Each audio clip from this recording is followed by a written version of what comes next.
Kæru vinir, við erum hingað saman komin í Hagakirkju til að kveðja hinstu kveðju Margréti Þórðardóttur og velkomin séum við öll hingað, hvert og eitt með okkar myndir og minningar hana. Þær lifa í hugum ykkar og á þær bregður fölskvalausum ljóma. Guð blessi þessa stund og styrki ykkur öll. Við skulum hefja athöfnina með því að helga okkur Guði í signingunni og við segjum í nafni Guðs Föður, Sonar og Heilags Anda. Amen. Við skulum biðja saman. Góði Guð, þú sem ert veikum styrkur, þreyttum endurnæring, sorgbitnum huggun og hinum deyjandi líf. Guð alls þolgæðis og allrar huggunar, hjálpa okkur til að öðlast trú og von á þig og treysta nálægð þinni og kærleika. Blessa okkur þessa stund í helgidómi þínum og lát okkur finna huggun og styrk fyrir samfélagi við þig og þinn son. Við biðjum í hans nafni. Amen.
Hann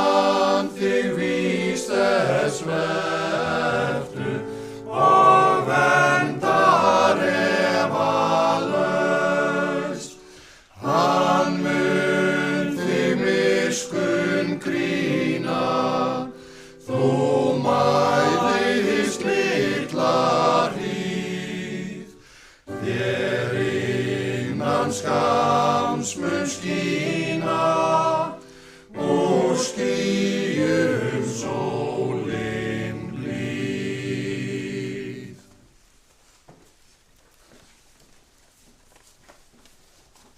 Í sálmum Davíðs standa þessi orð. Drottinn, þú hefur verið oss atvarp frá kyni til kyns.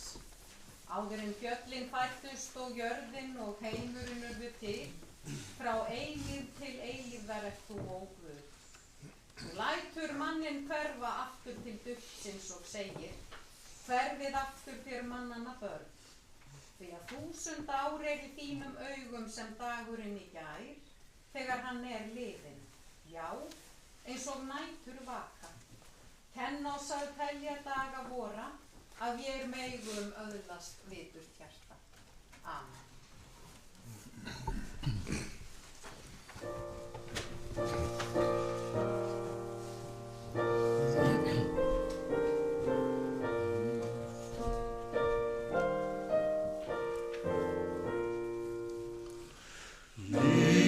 Lífsmilda ljós í gegnum þennan geim, mig gleður sýn. Því nú nóg og harla langt heim, ó hjálpin mín. Styrk þú minn fót þótt þrekinn ái skap, ég feginn verð, en áfram miðar samt. Ég spurði fyrr, hvað hjálpar heilög trú, og hennar ljós. Mér sýndist bjart, en birtan þvar og nú burt mig drós. Ég elti skugga, fann þó sjaldan frið, uns fáráðandi sættist Guðsinn við. Þú ljós sem ávallt lýsa vildir mér, þú logar enn.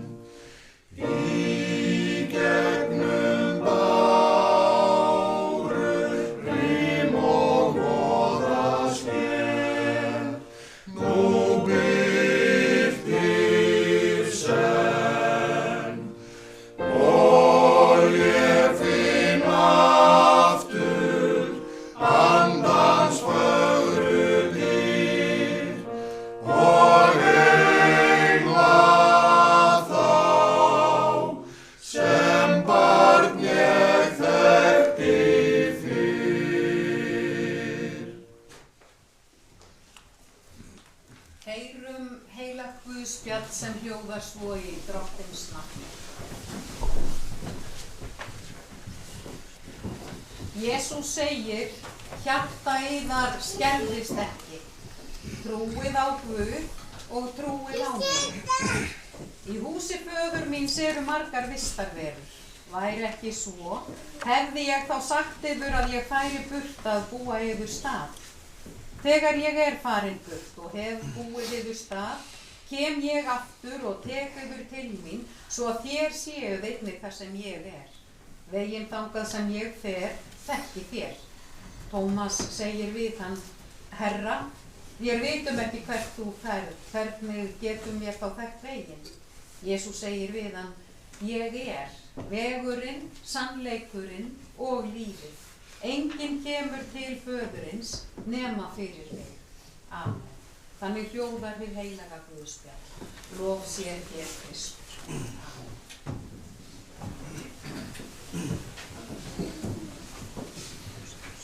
Amen.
sjaldan eftir þér. Sú ein bæn í brjósti mér, ég vetur kunni þjóna þér, því veit mér feta veginn þig, að verðir þú, æ drottinn minn.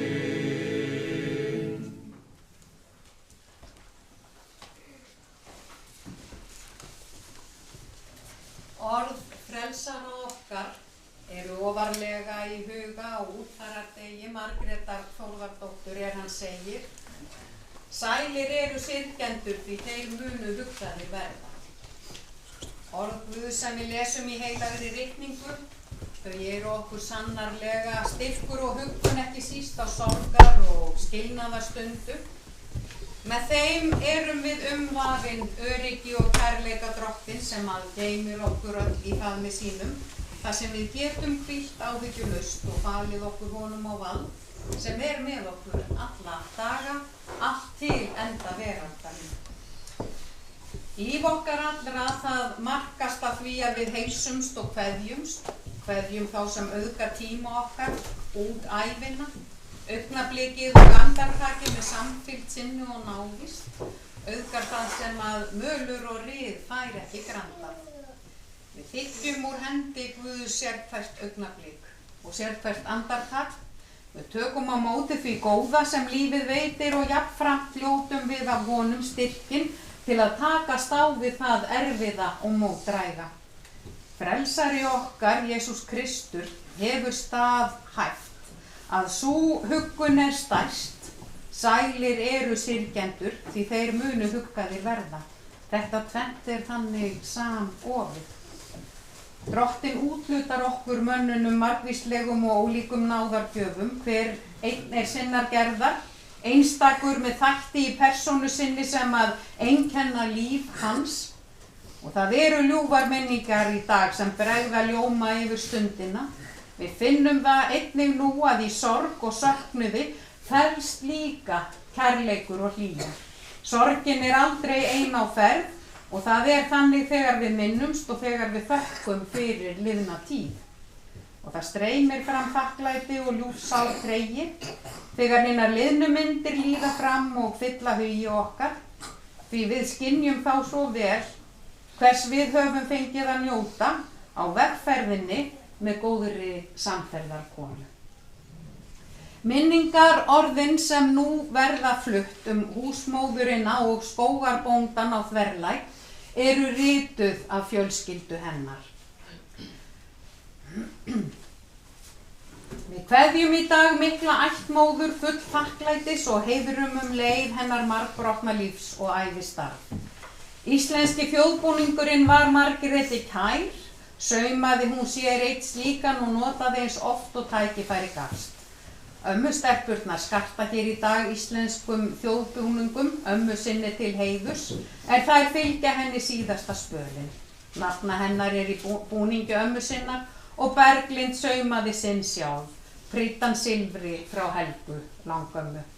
Smáatriðin, þau skiptu Margréti máli, þó þau tækju sinn tíma. Utan haldinu og yfirsýninni sleppti hún ekki. Það hefur hvarflað á fjölskyldunni við undirbúninginn á þessari stundu, hennar síðasta viðburði, að verið sé að stýra ýmsu úr fjarlægð til að tryggja framkvæmdina. Margrét fæddist á Lýtingsstöðum í Holtum þann 3. nóvember 1938. Hún lést á hjúkrunarheimilinu Fossheimum á Selfossi þann 13. apríl síðastliðinn. Foreldrar hennar voru hjónin Þórður Jónsson bóndi á Lýtingsstöðum og Helga Tryggvadóttir frá Kothvammi í Vestur-Húnavatnssýslu. Margrét var einkabarn foreldra sinna. Hún trúlaðist Guðna frá Þverlæk á 22 ára afmælisdegi hans 19. desember 1955 og þau giftu sig þann 8. júní 1957.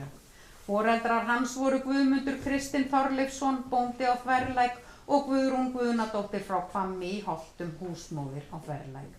Börn Margrétar og Guðna eru 5, elstur er Þórður, fæddur 1957, fyrrum eiginkona hans er Sigríður Marta Gunnarsdóttir. Sonur þeirra er Þorgeir, giftur Sólveigu Mekkín Eggertsdóttur og eiga þau 4 börn, Antoníu Líf, Glódísi Líf, Þór, Karel og Indíönu Líf. Ásdís er fædd 1959, eiginmaður hennar er Birgir Guðmundsson og er hann látinn. Sonur þeirra er Bjarni Ásgeir. Þá er Guðmundur Kristinn fæddur 1960, eiginkona hans er Elín Guðjónsdóttir og þau eiga 2 börn, Berglindi og Hafstein. Berglind er gift Jóni Elvari Hjörleifssyni og þau eiga 5 börn, Svölu Huld, Heiðrúnu, Freyju, Iðunni og Hjörleif Kristinn. Hafsteinn á 2 börn, Jönu Mist, móðir hennar er Sara Hrönn Rúnarsdóttir og Bergsvein Mána og móðir hans er Sigurbjörg Eva Sigurðardóttir. Friðgerður er fædd 1963, Friðgerður Helga. Eiginmaður hennar er Guðjón Sigurðsson og eiga þau 3 börn, Sigurð, Guðna og Margréti Rún. Sigurður er giftur Marlene Tís og eiga þau 4 börn, Unni Kristínu, Lísu, Elías, Guðjón og Jakob Helga. Guðni á 2 börn, Kolfinnu og Kristinn Fannar. Móðir þeirra er Hugrún Pétursdóttir. Margrét Rún er í sambúð með Ívari Þór Elíassyni. Þröstur er fæddur 1967, er yngstur. Eiginkona hans er Kristín Pála Sigurðardóttir og fóstursonur þeirra er Daniel Freyr Jóhannesson. Afkomendur Margrétar og Guðna, börnin 5 og öll ömmu og langafa börnin eru alls orðin 28. Uppvaxtar árin átti Margrét óvænt í faðmi stórfjölskyldunar, sunnan og norðan heiða. Hún var á 3. ári þegar faðir hennar dó vegna lungnabólgu, en á þeim tíma voru súlfali varla komin á markað, hvað þá pensilín. Sama leyti datt móðir hennar á hálku og handleggsbrotnaði. Hún var því ófær að sinna áfram bústörfum á líktingstöðum. Staða þeirra mæðgna var því ansi erfið. Það var mikið atvinnuleysi og hvorki styrkir til ekna né barnabætur. Systkini móður hennar buðu þeim mæðgum að koma til þeirra norður á Vatnsnes. Fyrst fóru þær að Skarði til Sigur Óskar, systur Helgu. Þar var mikið hjartarúm en húsakynni þröng. Fljótlega fluttu þær til Ólafs bróður Helgu og Ingibjörgu konu hans. Þar var von á 3. barninu og þau vantaði sárlega aðstoð. Ólafur var lítið heima á vetrum vegna vinnu sinnar sem þingskrifari á Alþingi. Þær mæðgur fluttu til þeirra og voru hjá þeim í 6 ár, fyrst í Grænahvammi og síðan í Kothvammi. Skólaganga Margrétar hófst mun fyrr en venja var til sveita, hún 7 og 8 ára gömul sótti farskóla í Helguhvammi með Helga frænda sínum sem var árinu eldri. Þau fengu að vera með eins og hún sagði. Svona náið sambýli með sínum frændsystkinum í æsku var Margréti dýrmætt í hennar sára föðurmissi og voru börn Ólafs í hennar huga ætíð sem systkini, enda hafði Helgi sagt við hana: "Þú mátt eiga pabba minn með mér." Þegar Margrét var á 9. árinu þurfti móðir hennar vegna veikinda að fara suður til lækninga. Þær fluttu því suður og dvöldu tíma hjá Auðbjörgu systur Helgu og hennar manni Torfa á Hlébergi í Garðahreppi. Einar sonur þeirra var 10 árum yngri en Margrét og passaði hún hann talsvert. Hún leit einnig á hann sem bróður sinn og höfðu þau alla tíð samskipti sem slík. Hléberg var alveg í útjaðri Hafnarfjarðar og gekk Margrét þaðan í skólan inn í Hafnarfjarðarbæ til 12 ára aldurs. Þá ákváðu þau Auðbjörg og Torfi að flytja norður að Tungukoti á Vatnsnesi. Móðir Margrétar hugnaðist ekki að fara með þeim þangað. Fannst það of afskekkt og langt fyrir barnið að fara í skóla. Henni bauðst þá ráðskonustaða hjá Þórði í Þjóðólfshaga og þær fluttu þangað og voru óvænt aftur komnar tilbaka í Holtin. Þar dvöldu þær í 3 ár og var Margrét 2 fyrri veturnar í skóla á Skammbeiðsstöðum. Fyrstu veturnar sem þar var skóli. Þegar hún var send með mjólkurbílnum að fara í fyrsta sinn frá Þjóðólfshaga í skólann, vissi hún ekkert hvert hún var að fara. Hún sat á einum mjólkurbrúsanum á opnum pallinum þennan haustmorgun á leið í heimavistaskólann, upp Hagabraut að vestan. Var þessi bílferð henni mikil upplifun að eigin sögn, því á leiðinu opnaðist fyrir henni útsýnið, landslagið og gróðurmoldin í holtunum, þar sem hún átti svo eftir að setja stað með sínum lífsförunaut, sá fræjum og skjóta rótum. Hún fermdist vorið 1952 í Marteinstungukirkju þá á 14. ári. Árið eftir fluttu þær mæðgur að Lýtingsstöðum. Þar bjó þá Lýtingur föðurbróðir hennar, orðið einn með aldraðri móður sinni Sigurleifu, ömmu Margrétar og tengdamóður Helgu.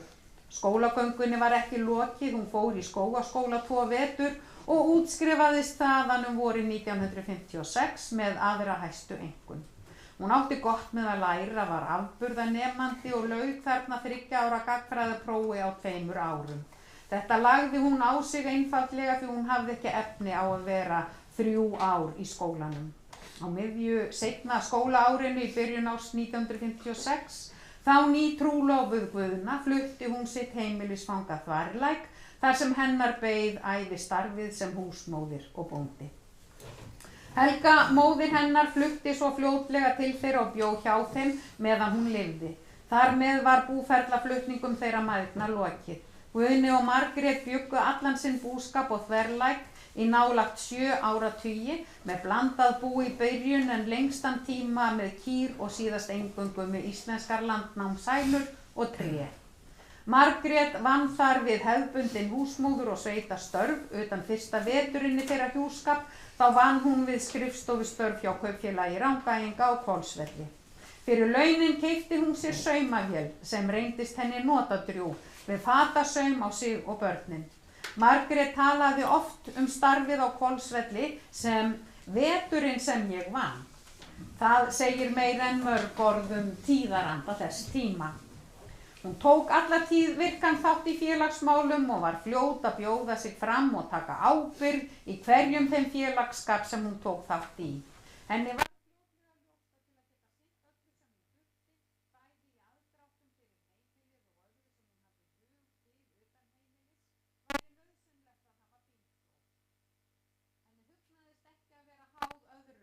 sífellt að taka Guðna frá verki. Hún vildi vera sjálfstæð og sjálfsínsráðandi, ekki upp á aðra komin með að sinna sínum hugðarefnum.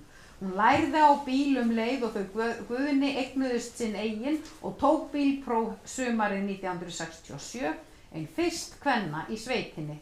Það veitti henni einnig aukið frelsi að hafa móður sína á heimilinu til aðstoðar við húsverkin og barnauppeldið. En það reyndi stundum á og hún þurfti sína upplyftingu. Hún gekk strax ung í kvenfélagið Einingu, tók alla tíð mjög virkan þátt í starfi þess og lét sig málin varða. Félagið var henni mjög dýrmætt og ekki síður konurnar í félaginu. Þar myndaðist sönn vinátta án kynslóðabils. Hún var gjaldkeri kvenfélagsins árabil eða þar til hún tók sæti í stjórn SSK. Hún var fyrsti gjaldkerinn í félaginu sem hafði þann háttinn á að hún gekk sjálf frá ársreikningi félagsins. Margrét var gerð að heiðursfélaga í desember 2022 á 100 ára afmælisfundi Einingar. Hún var mjög stolt og snortin af að hljóta þá viðurkenningu. Hún sótti mörg námskeið hjá félaginu bæði til gagns fyrir húsmóðurstarfið og sér til skemmtunar. Það fyrsta þegar hún var unglingur og ekki orðin virkur félagi. Hún fékk að taka þátt því móðir hennar var í félaginu. Það var saumanámskeið og mætti hver með sína handsnúnu saumavél. Þar var kennt að lesa úr og teikna upp snið úr búrdablöðunum og saumaði Margrét sér sumarkjól. Eitt af eftirminnilegri námskeiðunum var námskeið sem hússtjórnarkennari úr Borgarfirði kenndi.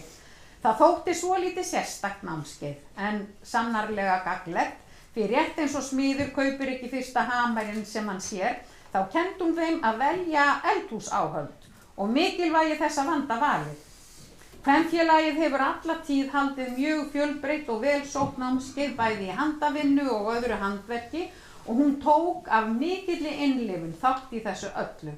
Það voru flosaðar veggmyndir, saumaðir silkipúðar, þrykkt á dúka og svuntur, málaðir og brenndir leirmunir, málað á postulín og alls konar gler, listaverk gerð. Saumaðir voru þjóðbúningar, föndraðar jólakúnulur og perlusaumað smáskraut. Ekki má gleyma tréskurðar, útsems og matreiðslu námskeiðum. Einnig sótti Margrét námskeið í málun mynda á striga með olíulitum.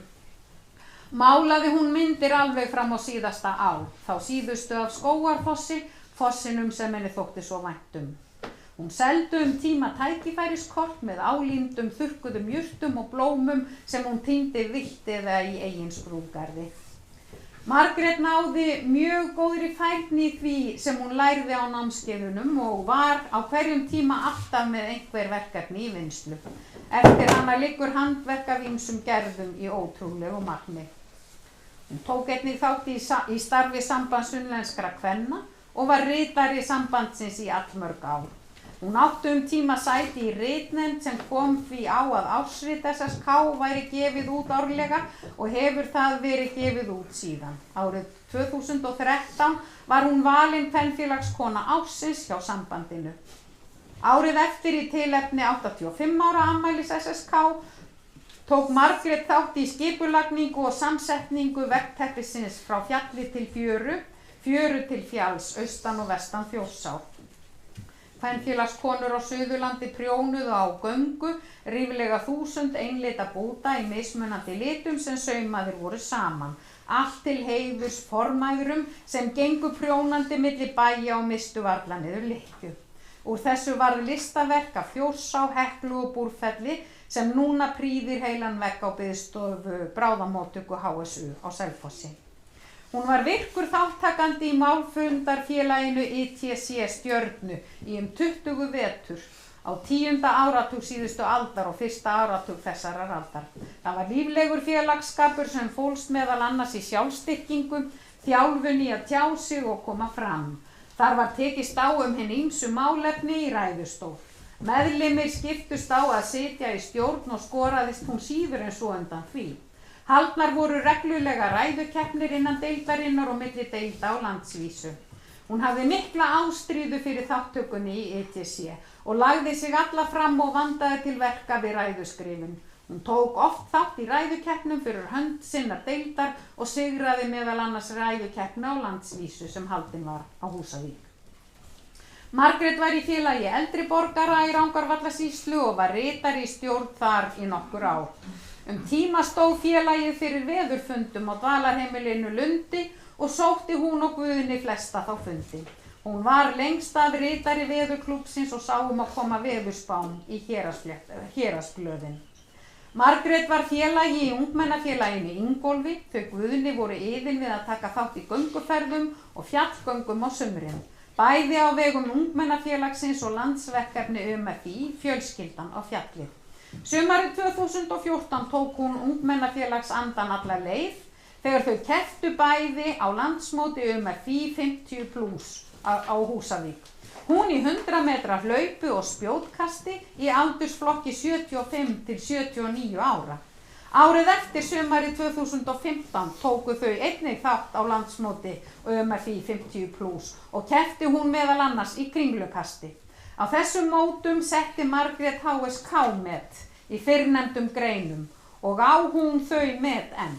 Hún sú fyrsta og eina kona sem sett hefur HSK-met í þessum aldursflokki.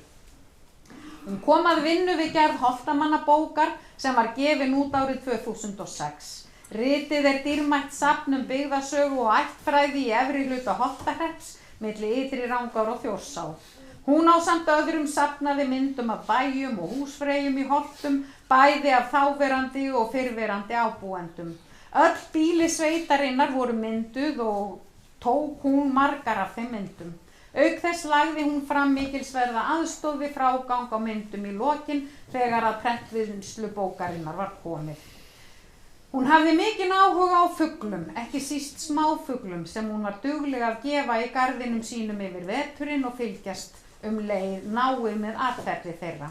Hún átti mikið safn af eggjum villtra fugla, egg sem hún hafði safnað langt árabil. Vorið 1998 gaf hún Laugalandsskóla allt sitt eggjasafn í tilefni 40 ára afmæli skólans. Helsta áhugamál Margrétar var ræktun í sínum víðasta skilningi þess orðs. Hún kom sér fljótlega upp matjurtargarði á Þverlæk og ræktaði þar hinar ýmsu mat- og nytjajurtir, þar á meðal rabarbara og kartöflur. Þegar framliðu stundir og börnin að verða komin af barnsaldri hafði Margrét rýmri tíma til að sinna áhugamálinu. Hún eignaðist gróðurhús þar sem hún forræktaði matjurtir og ræktaði skrautblóm af mörgum sortum. Matjurtargarðurinn austur í Móa stækkaði og tré og runnar bættust í tegundaflóruna. Þegar þau fluttu í nýtt íbúðarhús 1986 var skrúðgarðyrkjan tekin af fullri alvöru og nýtt gróðurhús byggt í nýjum garði.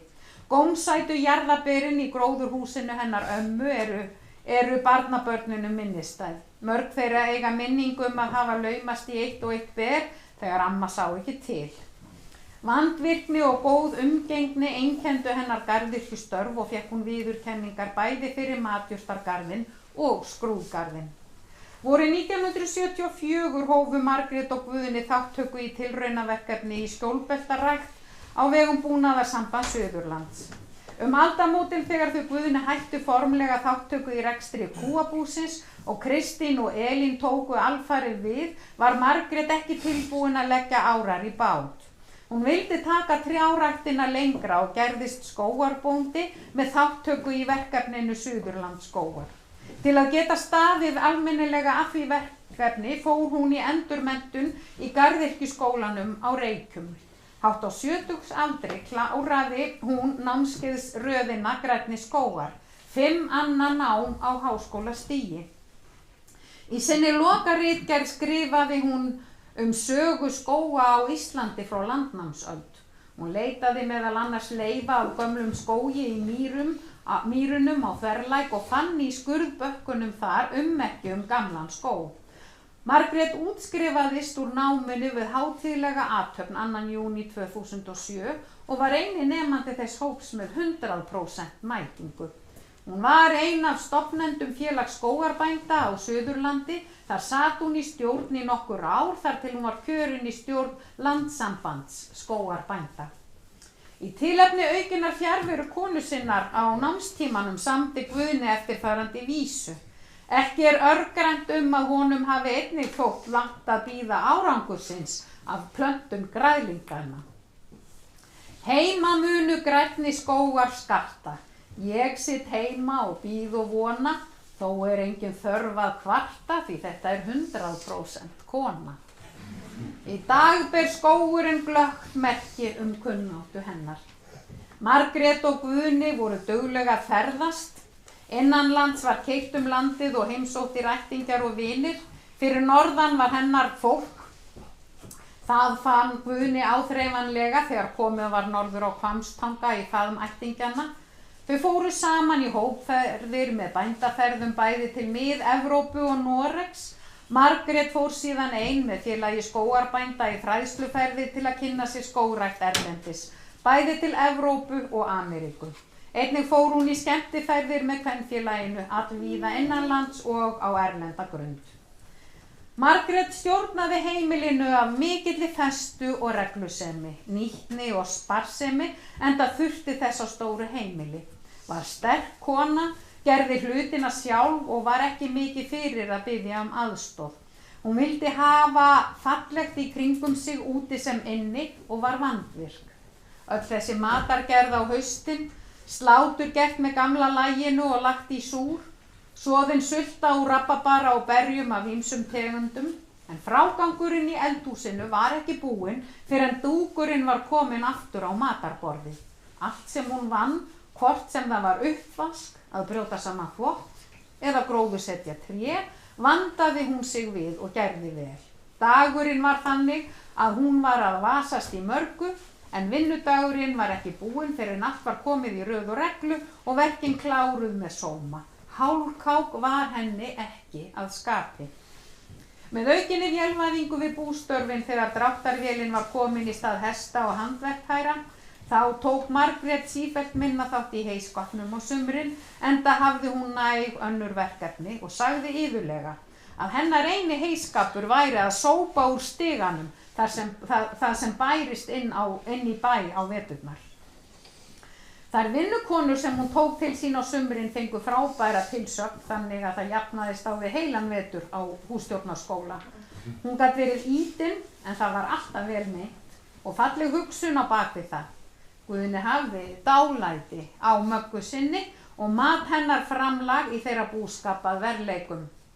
Þó að hvítur litur húsið skríði og húsið sópað bónað fægt, húsmóðirinn hússins prýði og hennar starf mikilvægt. Áhugi á sögu og uppruna hluta stóð hjarta hennar nærri. Hún þreyttist ekki á að segja frá og þegar hún sagði frá voru það hennar fræ.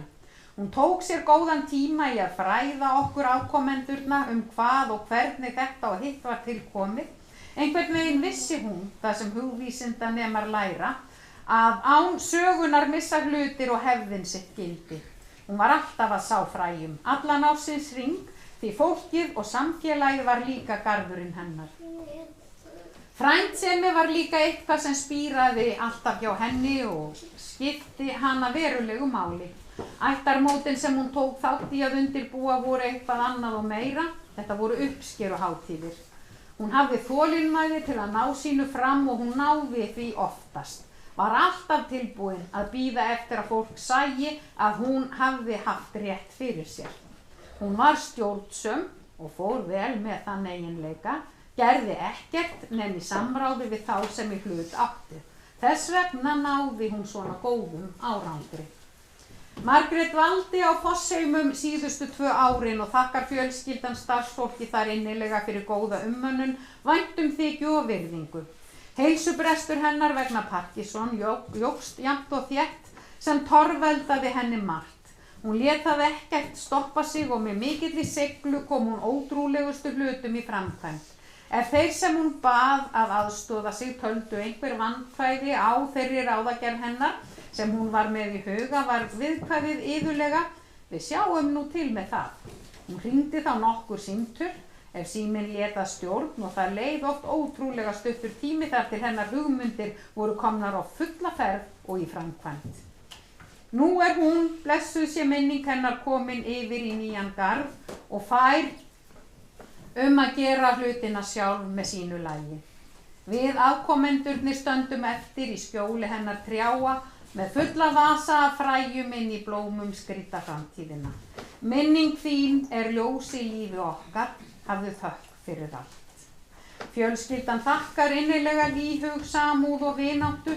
Viðstöddum boðið að athöfn lokinni að þiggja veitingar sem framverða bornar af kvenfélaginu Einingu á Laugalandi. Þetta, kæru vinir, voru orð fólksins hennar. En ég hef verið beðin að flytja samúðarkveðjur hingað í dag frá félagi eldri borgara í Rangárþingi sem þakkar Margréti samstarf og framlag allt til félagsins.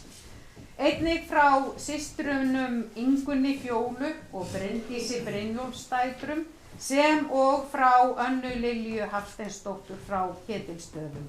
Þær hugsa hingað í dag og votta samúð sína. Góður Guð blessi ykkur, ástvini Margrétar, á vegi komandi tíma. Hann styrki ykkur öll og leiði. Lofum Guð þegar góðir deyja, þeir berist til betri heima. Amen.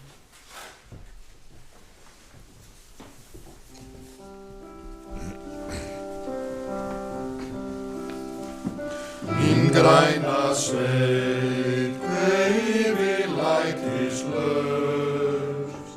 var ljóð þitt allt og aðeins hvist þín röst.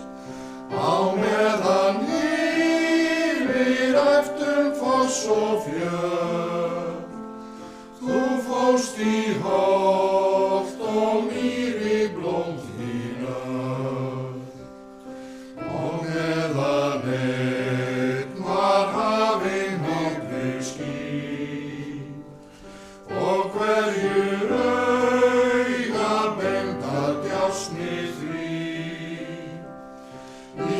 blasir þínu græna sveitin mín, langra við landsins bund og fegurð þín.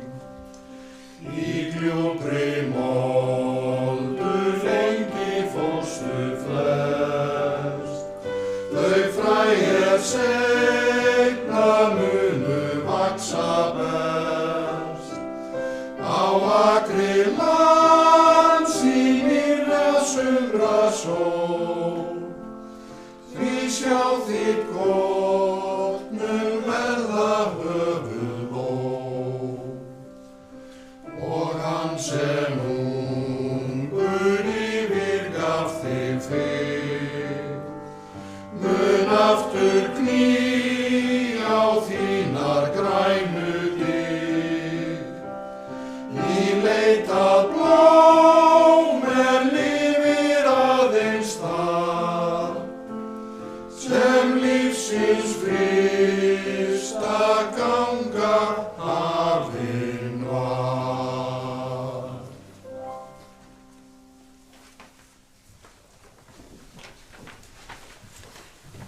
Við skulum biðja. Vertu Guð Faðir, Faðir minn, í frelsarans Jesú nafni, hönd þín leiði mig út og inn, svo allri synd ég hafni. Lifandi Drottinn, vertu oss nálægur á hverri stundu hverfullar ævi og helga jarlu í sporin svo að ég studdn á þinni, hljótum þá arfleið sem þú hefur kallað oss til. Blessa oss öll í lífi og dauða, blessa þú minningarnar sem þessi stund helguð og lát þær bera þér vitni oss til blessunar alla daga. Við þökkum þér fyrir að þú gafst oss Margréti Þórðardóttur. Við felum þér hana og framtíð vor allra. Veit henni þinn eilífa frið og fögnuð í dýrð hjá þér. Fyrir Jesú Krist, Drottinn vor. Við skulum lúta höfði hvert og eitt til hljóðrar bænar.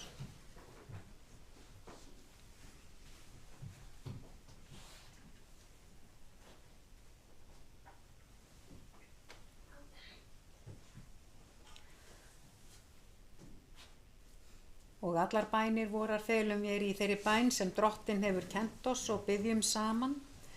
Faðir vor, þú sem ert á himnum, helgist þitt nafn, til komi þitt ríki, verði þinn vilji svo á jörðu sem á himni. Gef oss í dag vort daglegt brauð og fyrirgef oss vorar skuldir, svo sem vér og fyrirgefum vorum skuldunautum. Eigi leið þú oss í freistni, heldur frelsa oss frá illu, því að þitt ríkið, mátturinn og dýrðin af eilífu. Amen.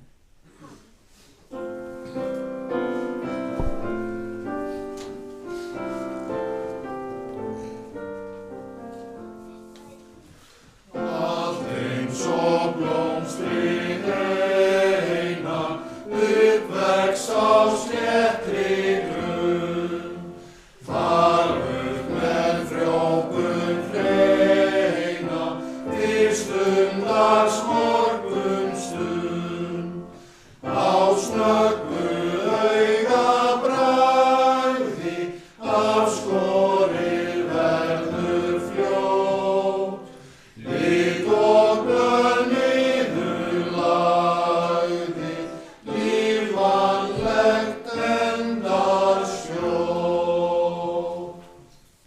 Takið Drottinlegri blessun. Drottinn blessi þig og varðveiti þig. Drottinn láti sína ásjónu lýsa yfir þig og sé þér náðugur. Drottinn upplyfti sínu augliti yfir þig og gefi þér frið.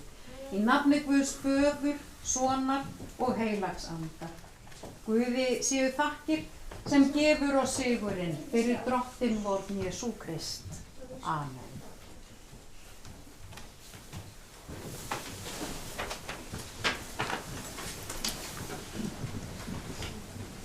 Við skulum lýsa.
var